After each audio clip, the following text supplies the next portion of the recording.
Thank you, Hero, and thank you everybody for joining us today. We've got kind of a potpourri. We got folks that have been with MindWire for a while, and we've got some folks that don't know too much about MindWire or PI. So good news, what we're going to cover today, that won't matter. So we're going to leave you with some things that you can be doing with your coaching sessions, regardless of where you're at on the knowledge curve around PI. So here's what we're going to cover. And as Hero mentioned, we're going to be rolling fast. So we've got about 25 minutes to cover some key content. Again, the big thing for today is you're kind of reading through the agenda. What are one or two things that you can kind of pick up from today's session where you go, that's interesting, that's helpful. And my personal favorite, I'm going to try that out. I'm going to go try that one or two techniques. You might get 5 or 6 if we're real good, but just one thing. So we're going to talk a little bit about why one-on-ones matter. And we're going to get into a framework. The framework you can use if you know very little about Predictive Index or MindWire. It's a framework that you can start kind of carrying into your coaching sessions, and we'll obviously talk more about that. And then my personal favorite are some do's and don'ts. So we're going to give you some very specific things on what to do and not do when you're interacting, coaching, kind of optimizing different people on your team. I find it comically great and interesting. So that kind of helps as we're coaching, because sometimes coaching isn't comically great and interesting. And then we're going to wrap with a tool that you will have. We'll be able to kind of drop it into the chat. You can take this one pager and start experimenting with it and getting some practice rounds. So off we go. Big number here. I'll let you read through that. But it's really big because that level of engagement is huge. So for those of us that are familiar with engagement, we've been talking a lot about it. For those of you that are not, I'd say there's a few different definitions, but most of them revolve around a person bringing their full self to a job. So my personal, non-scientific, my personal experience is new hires. When you hire someone in your organization, they're there to kind of prove the hire. They've been through 4 or 5 interviews, depending on what your structural interview process is like, and now they're in. And by God, as I'm driving into my first day of work, I'm going to prove to them that they made the right decision. So that's a version of engagement. The key is to keep some level of engagement with employees. And why? Underneath engagement are some pretty big numbers. The correlation of an engaged employee bringing their full self to the job and productivity, 2 or 3 times more productive than employees that are not engaged. So obviously that's a big deal. Turnover, AKA retention, also positively impacted with employees that are bringing their full self to the game. So what's underneath that? How do people get engaged? Here's the good news, and that's what we're going to talk about today. My boss understands me. I know the things that I do in my job help impact the rest of the team. I've got people at work that understand me. Right, I've got clarity and tools in order to kind of get the job done. That makes me feel more engaged when I have that. So the reason that one-on-ones matter is because that's a delivery system for helping your employees know that you see them, you understand them, and that you're trying to motivate them, drive them, promote, develop, whatever those components are. It doesn't just end after their first 60 days. We're able to keep them engaged through coaching or through one-on-ones. So one-on-ones are massive because you get the engagement. So we're going to be diving into that a little bit more. What we tried to do today, because again, it's kind of fast, we're just going to start big picture with some ABCs, and then we'll dive into one of them a little bit more. But here are the ABCs. So we're talking about one-on-one coaching. This is not necessarily the annual performance review where you work on it for a couple of hours and you sit down with the employee for a couple more. We're talking about just coaching. It can be 10-minute, 15-minute conversations. In our Coaching for Accelerated Performance course, one of the key tenets is the A. It's asking questions. And so good coaching, whether it's the executive coaching or you're doing mediation or influencing, as a leader, being able to ask important questions or big questions from your employee gets you something that you want, which is the 80-20 rule. So when I'm coaching Hero, about 80% of the time, I want her telling me, talking to me, asking me questions. A coaching session, maybe you're going to do quarterly, isn't something that I have to prepare a big deal for and have it all dialed in and send the agenda. No. This is time for me to ask questions. Hero, what are some things that you're excited about over this next quarter? What are some things you think you may need a little help with? How can I help support some of those areas, right? So learning how to ask questions in a coaching 10-minute conversation is huge. Otherwise, depending on your wiring, you might do all the talking, or it could feel kind of awkward because we're just kind of staring at each other, right? So of the ABC, the big A there is get practice, get good at asking questions and soliciting feedback from that other person. Let them tell you how they're engaged and how they're working on things and what they're interested in. The second one, I love this because it's a huge correlation to whether I like the job. I trust my boss. So turns out, because we don't have a lot of time, and I mean that in terms of the course of a year as leaders, we don't have that much time. These coaching sessions help build that trust, but it builds trust when I'm listening, right? When I'm interacting with them, when I'm purposefully taking time on a calendar to sit with, to Zoom call, to Microsoft Teams, et cetera. So building that trust bridge is huge. And when we get into this, the last part, the C, coach and motivate, what we'll learn is right now, if you visualized a few of your top performers, you're going to realize that that trust bridge is built. When you do have sessions with them, it goes really well. You kind of connect easily with them. Your communication style, kind of what they're looking for in coaching, just happens. It's great, right? And they turn out to be some of your top performers. Now, there's also a group of folks that maybe, I'm just going to throw it out there, maybe when you're coaching them and talking to them, you're not getting that kind of engagement. There feels like there's a little bit of a disconnect. And I hear this all the time in class, where it'll be some version of, well, Jerry, I went out and we're going through a big change. And over the next couple of quarters, we're doing a little role changing. I'm asking some more folks. So I met with, I'll make it up, 3 people on my team. Same conversation. My coaching style is the same. Content was the same. One of them, of the 3, is like, totally got it, Chief. This is great. I'm excited. Another person is kind of quiet. They're not exactly sure kind of what this all means. And then the third person isn't sure if they're getting promoted or fired, right? So that's a little hyperbole, but the idea is when you go to coach and motivate folks, there's a huge array of what is actually motivating to people, and it is going to be different than your natural style. Some of it will be the same and some of it won't. So on that C, that's what we want to get into. I'm gonna ask you to kind of think about 2 or 3 of the people on your team. Now, if you're an overachiever and you're like, well, Jerry, I've got 12, go for it, but good luck. My brain would melt out of my ear. But just visualize 2 or 3 people on your team as we kind of get into this next slide. And I'll just say this was Hero's idea to make all of you the boss with the weird hair. So sorry, but in the scenario, that's you. Yeah, you look like that. But the idea is, as you have a read through this, same conversations, same kind of directives. We have goals in January that we're rolling out, but through the year, in my interactions with them, I'm getting this potpourri of feedback, or maybe no feedback, which is some of my employees would really like more detail than what I'm giving them. They're a little confused. Some of my employees may feel, this isn't for every coach or every leader, may feel like we do a lot of talking. And in the back of their brain, they're going, please land the plane, right? Others that want to tell me, they want to communicate with me, and I keep talking over the top of them because I'm excited in their development, and I happen to like coaching, so I kind of hog the mic. So you get this variety of feedback and reactions from your coaching, and that's what we're kind of after here. And then the lower right, I'll just say for about 5 years that was me, which I have more of a casual approach. I do like, so why am I here? I wouldn't say that out loud, but there are people who, if they're not used to the coaching cadence and we don't have this kind of motivational framework, they might feel a little bit like, okay, that was cool. Or if I caught them in the hallway, like, hey, how'd it go in the coaching session? They're kind of like, yeah, it was good, but they didn't know specifically what I was asking of them. They weren't as engaged about what they're doing that's going to help the community on our team, et cetera. So that's the big picture idea. So keep thinking of those 2 or 3 folks. We're going to get into the practicality part of this. Let me do a time check. Yeah, Hero, told you I'd be on.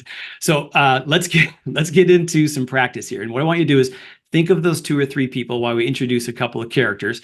And what you want to do is think about them and see if they fall a little closer to a Jason profile or to the Chad profile as we go through this. And so this is what you would do and say 45 minutes from now, you would be thinking of 2 or 3 of your employees, or maybe you've got a coaching session, or you're one of those leaders that just kind of does flybys, whatever it is, think about where they fall on this kind of teeter-totter in terms of kind of their behavior. So with Jason, he's lower extroversion. What that means, I'll load this up.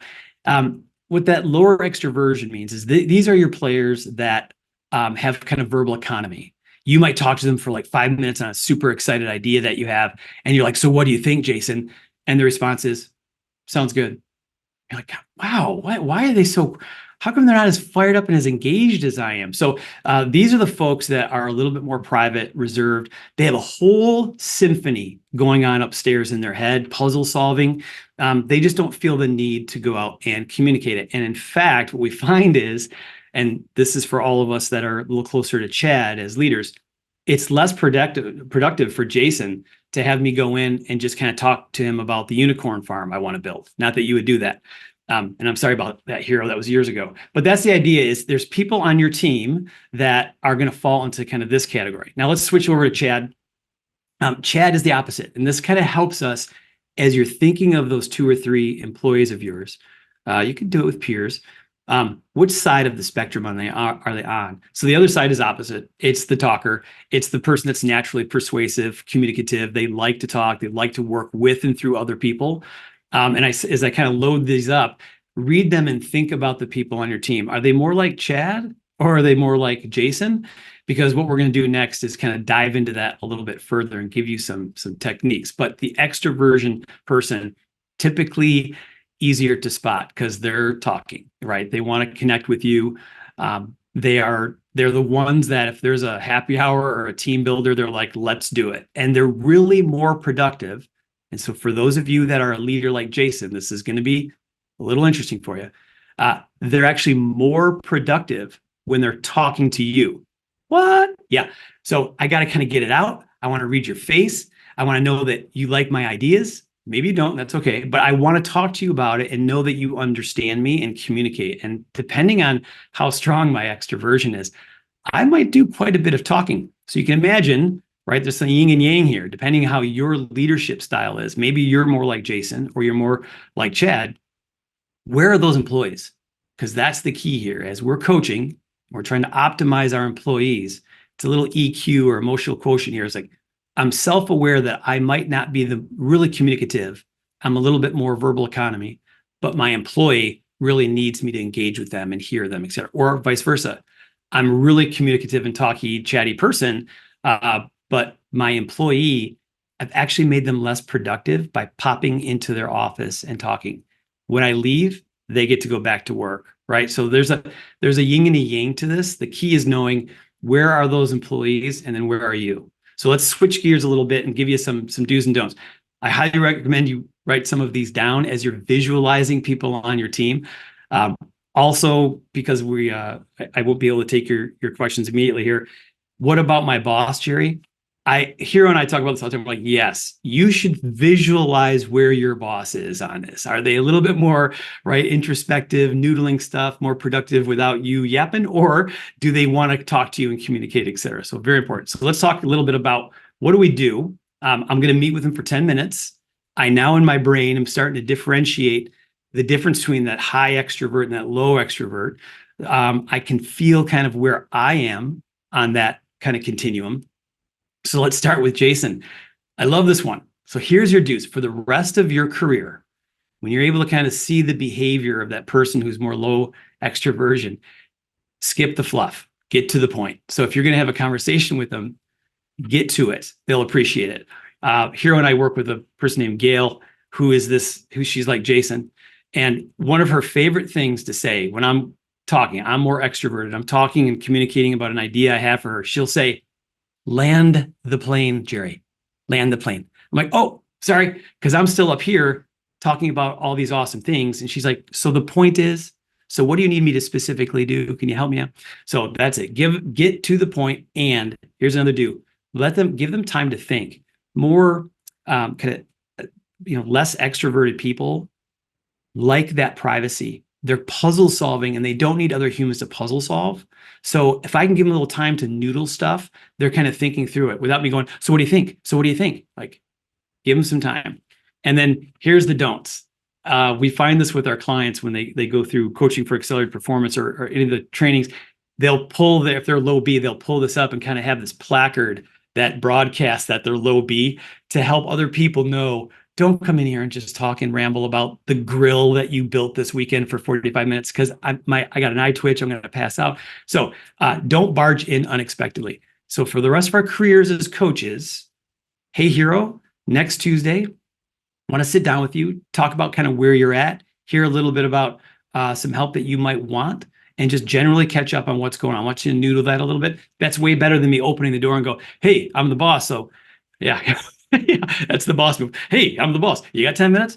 It's okay where everyone's going to forgive each other, but I'm talking about optimizing their performance. And certainly when I'm coaching them, I want to kind of let them soak up as much as possible. This is how we do it. Don't talk over them. Don't barge in. It's that private piece. And so I can connect with them and have conversations, let them talk to me about what they're excited about, et cetera. So again, yin and yang. Now have a listen and visualize those other people on your team. Here's the other side of the coin with Chad. The do's and don'ts are totally different, right? And we were talking about this before, like if I can have good coaching, when I can have good coaching conversations, I'm going to get more engagement. This is the technique. I might not naturally communicate this way, but I can for 10 minutes if that's going to help that employee be more engaged. I'm trying to figure out their channel and the things that motivate them. Just a little bit goes a long way. So with your more extroverted, communicative people, let them think out loud. Now, if you're a leader like Jason, the idea of having Chad think out loud might make you feel like, dear Lord, land the plane. But remember, your motivation is they're more productive. Those extroverted people, more productive, more engaged when they're able to talk through their ideas, when they're able to kind of communicate with me. So can I let the freak flag fly for 15 minutes and let them just kind of talk? Heck yes. And I'm going to listen, right? They need to understand that I'm listening. I appreciate. Praising their work is a big deal. You could say, well, Jerry, everyone loves that. And that's true. It's especially true for the extroverted person. And if you can praise them in front of some of their peers, winner, winner, chicken dinner, that's even better, right? So they need that to be their productive selves. Some employees can go a longer time. They kind of feel like, no, if there was an issue, the boss would tell me. Extroverts like to know. We like to know how we're doing. And if we're doing well, catch them doing something right is all about the extroverted profile for sure. And then here's the tricky part. So you might accidentally do this. If you're a leader and you're a coach, like more on the Jason side, don't worry. You haven't done anything terrible, but you may have accidentally ignored them, or here's a tough one, canceled a one-on-one. For the rest of your careers, when you're working with an extroverted person, don't cancel the one-on-one. Now, the reason for that is motivation. More kind of introspective, low extrovert folks, they can survive you canceling a meeting, maybe a little bullet email, hey, Jerry, I don't have time right now, but I'm interested. We'll catch up next week. It has more of an impact on the extroverted person when they see that it's canceled. This is my time to talk to my boss, to get some face time, to communicate. Oh, okay, it's canceled, right? Everyone's a grown adult, but over time, canceling the one-on-ones decreases productivity. That's why I make that kind of big statement for the rest of our careers. Don't cancel the one-on-ones with the extroverted person. It has a heavier impact on them. And when you do make it, they're going to be more productive. Now, if you're a leader like Jason, you might be like, I just talked to Hero 2 weeks ago, for the love of Pete. What the heck do we have to talk about? Don't worry. Extroverted folks will have stuff to talk about. And again, it'll make them more productive. So you may feel like we don't need that one-on-one. They do, right? So just sock that one away for sure. And then try not to shut down the ideas. Sometimes it's a matter of going, Hero, that's interesting, but I think it needs more time to bake. Or I hear you on that. Here's why we might go a different direction on it, but keep it coming. I like the ideas, right? That I'm just engaging them, right? And making them feel more productive because it's the truth. I do want to hear their ideas for sure. Okay. So that's your exercise for the first part. We're going to switch gears to another behavior. However, what I would ask of you is the same. Think of 2 or 3 people on your team, certainly your boss. And as we do this next one, so this is the extroversion. As we do the next one, similar exercise. You're just trying to visualize where are they kind of on this this fulcrum on this spectrum. Which side do they land on a little bit? So it's one of my personal favorites around formality. So we're talking about folks that are formal, high formality, less formality. So we'll start less formal. So here's what your less formal people can sound like. Here's the behaviors that you're going to see. Here's how, when you're thinking of those 2 or 3 people on your team, here's how to put them in this column, right? They're these folks. They're the big picture folks. You'll hear them say things like, we'll figure that out when we get there, right? Or I don't really need all the details. I just kind of need the big picture, right? And I'll get there. They're more productive when you don't give them all of the details. Hey, hero, here's 5 steps of exactly what I need you to do. This profile, this behavior doesn't read that and go, oh, that's great. They're like, oh, here comes the micromanaging again, right? Here we go. They might not be magical on the follow through. They're not as big on all of the details, but they're gifted at the big picture. You'll hear them go, especially if they're client or customer facing. These are the folks that be like, I think we could do that. And if you're a more formal boss, you're like, what? No, we can't. We're a regulated environment. What are you saying? You're like, we'll figure it out. We can figure it out. I know there's rules, but so they have a different kind of way of being motivated about the job, for sure. So who are the folks on your team that are kind of falling into that category? And then fortunately for our practice, we just flip the script. So let's talk about the opposite group, right? Attention to detail. They like formality. They like to have the specifics. One great example that I heard from a more formal person was, listen, I'm going to get you an A+. Tell me what the A+ looks like, and I will absolutely crush it. If you generally tell me, well, thinking about this, and here's a kind of a timeline, but you can figure it out as we get there. That person is like, well, I now have 15 really good questions to ask. Like, who put you in charge? What is going on, right? I need more specificity than that. I'm more motivated by having some clarity, and I'm damn good at catching mistakes before they happen, right? So all this good stuff comes if, as a coach, I learn how to kind of pull that out. When I'm coaching them and I'm asking them questions, maybe I'm giving some more specificity than I might naturally give. But before we get into the do's and don'ts on this group, just visualize on your team, where are they on that continuum? All right. And with both of these, if you feel like they're in the middle a little bit, that's okay. One of these 2 behaviors will kind of pop for you as you're thinking about the person. So with formality, let me figure it out, boss. Or can I have some more, I have some more questions on that, or can I have some more specificity on that? Right off the bat, you're like, okay, when I'm coaching them, I see what they need here. I see what I'm going to have to kind of pivot a little bit. And then just like the previous behavior, where are you? Where are you on this continuum? Do you recognize yourself? I ask that because if you're on the right or the left side of this, you are naturally coaching those folks pretty well.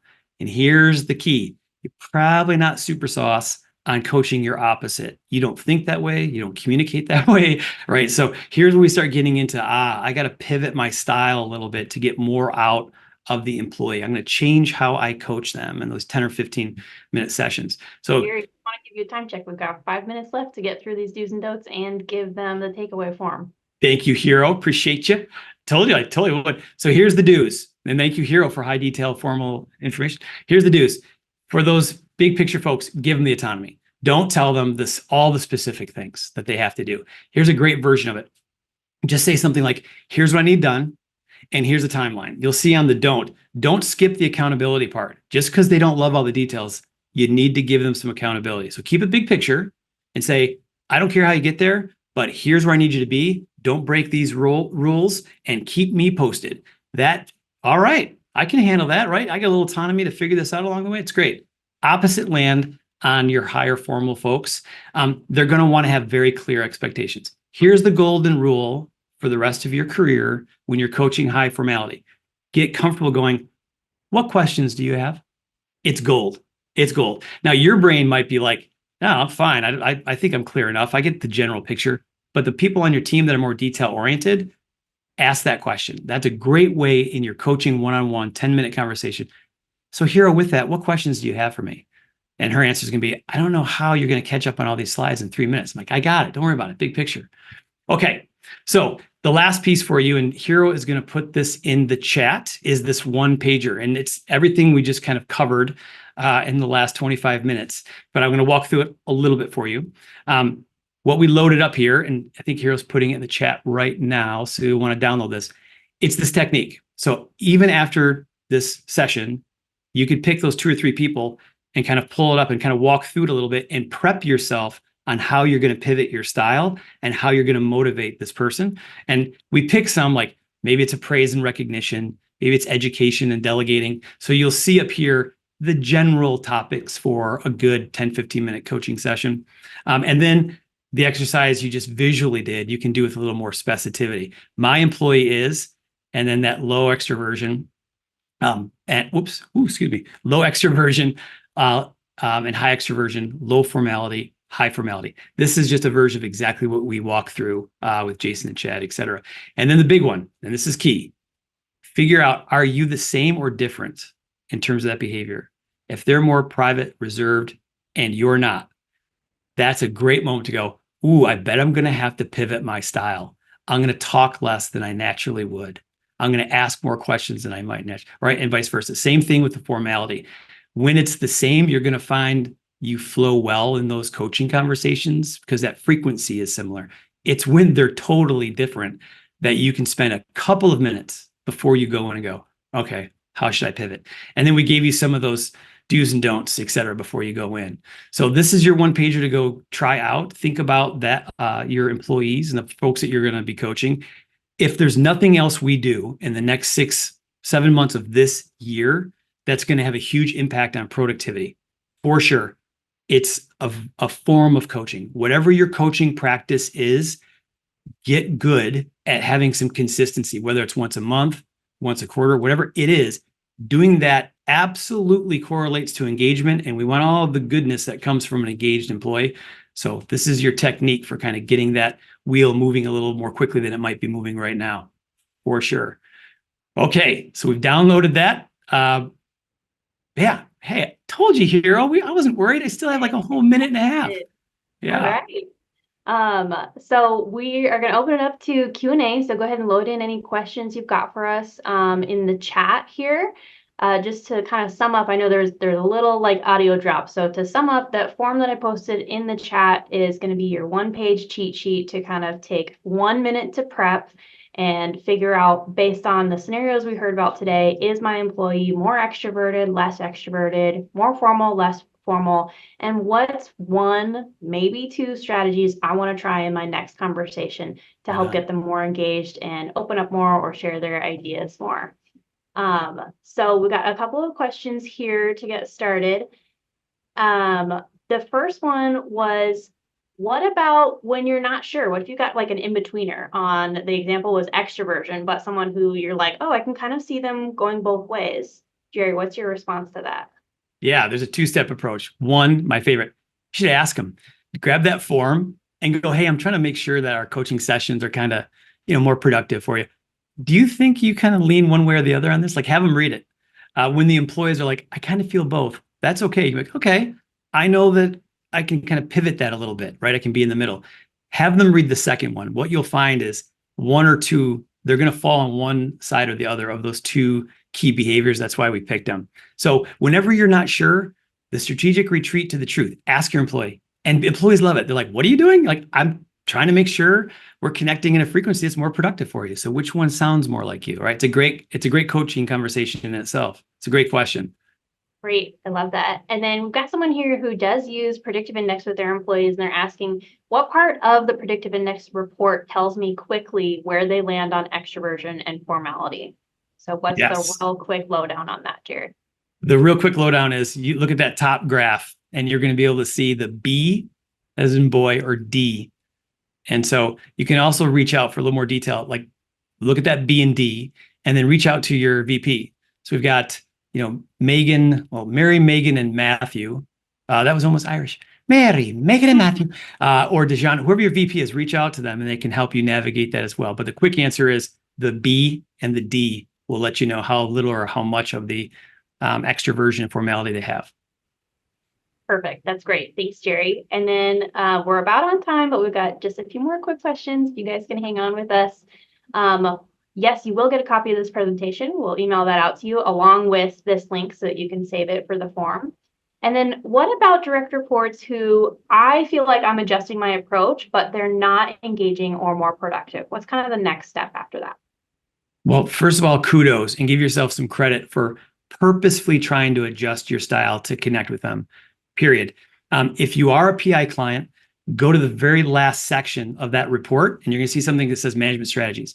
It's a version of this in sentence form. It will help you decode a little bit more. There's just these sentences that say, here's what hero needs to be super productive. So that's a good way to kind of unlock it. Keep after it because you want to understand. Maybe there's environmental things, personal things going on. However, if there's not, and they're just not connecting with you, that's a good place to go. Go to that last section and you'll just read through, the more of this they get, the more engaged they're going to be. Winner, winner, chicken dinner. If not, you just use the one pager and engage them in that conversation to figure out where they land and keep on it, right? And let them know, I'm really trying to uncover this. I feel like sometimes we're not connecting and I want to. Just always know if you're not sure, ask the employee. I've never met an employee that doesn't appreciate their boss trying to understand them more.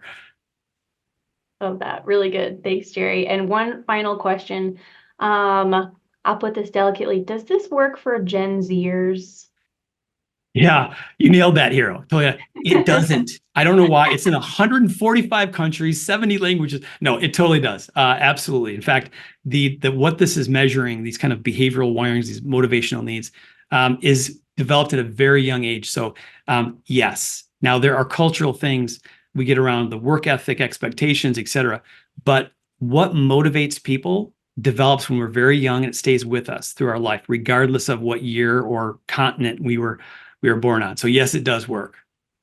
Great. Okay, I love that. Those are all the questions we have. If anyone has more questions, you can reach out to us at support@mindwiregroup.com. We've also got some longer form workshops on this topic, coaching for accelerated performance, that Jerry mentioned, that we can go even deeper and get your team skilled up on some different coaching case studies and role plays, and even more examples and stories of how you can motivate using that scientific data with predictive index. So feel free to hit us up on those, and we will send out this recording, these slides, and the form. Hopefully I can get those bundled for you this afternoon. If not, check your inboxes for tomorrow. So thanks again, everyone. We really appreciate having you here. Hope you have a great Thanks, rest. everybody. Have a great rest of the day. Get out and coach.